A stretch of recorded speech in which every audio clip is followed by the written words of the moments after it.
welcome to 3 Minute Thoughts. So, I've been watching Westworld as I mentioned, although I haven't actually watched any episodes since the last video, but I may have watched some episodes since then, considering how often infrequently these come out. Anyway, something that was mentioned was the Turing test, and I always liked the idea of the Turing test. It was created by Alan Turing. One thing I didn't know was the actual origins, so because I did a little search, I knew the idea behind it is you have a computer and you have a person in another room, and you try to send questions, like someone sends questions to them and tries to figure out which is the human and which is the computer. But the original version was a party game in which you had a man and a woman in another room, and the people asking questions had to figure out which person was the man and which person was the woman, which sounds a bit sexist, yes, but at the same time I remember Alan Turing was gay, but it could still be sexist.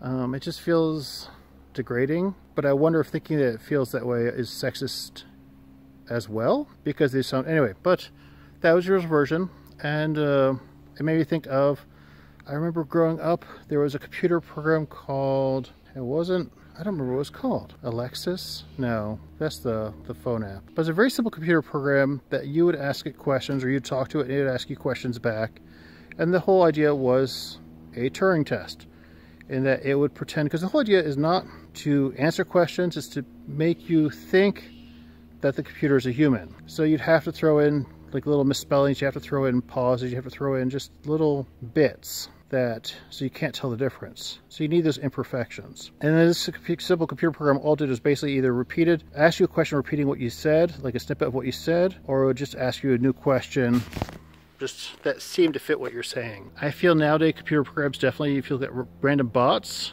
and I notice this when I see a bot popping up, or like I get a message from someone, I will answer in a non-linear fashion to see how they respond. So if they ask you how you're doing, I wouldn't go totally nonsensical. So for example, someone asked me how I was doing, I might say something like, I'm doubting the reality of this conversation, just to see how they respond, because an AI script would usually then just keep going on and say, okay, well, that's good, or it's like that, where a human might pause and go, wait, what did they just say? I think that's the key thing, is you want to just shake things up a little bit. That's the easy way to tell a bot from a human. Eventually though, I'm sure computers will be programmed well enough to handle those hang-ups. I said current bots are not Turing tests because they're just scripts.